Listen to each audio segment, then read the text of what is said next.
అందరికీ నమస్కారం అండి. తెలంగాణ రాష్ట్ర వ్యాప్తంగా ప్రభుత్వ ఉద్యోగులు టీచర్లకు సంబంధించినటువంటి ఒక అదిరిపోయే శుభవార్త రావడం జరిగిందనమాట. దానికి సంబంధించినటువంటి పూర్తిగా ఇన్ఫర్మేషన్ అనేది ఈ వీడియోలో వెళ్ళి తెలుసుకుందామండి.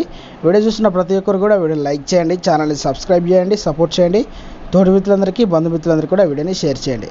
వివరాలు కనుక వెళ్ళినట్లయితే 3 నెలలకోసారి ప్రత్యేక బదిలీలు, టీచర్ల బదిలీల వినతులు, అప్పీళ్లను 3 నెలలకోసారి పరిష్కరించాలని ప్రభుత్వం నిర్ణయించింది.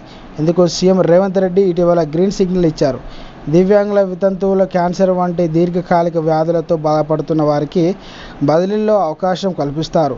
ఇందుకు ప్రభుత్వం 3 సభ్యులతో కూడిన ప్రత్యేక కమిటీని నియమిస్తుంది. ప్రత్యేకంగా వెబ్సైట్ను అందుబాటులోకి తీసుకురానుంది. అర్హులైన వారు ఈ పోర్టల్లో ఆన్లైన్లో దరఖాస్తు చేసుకోవాలి.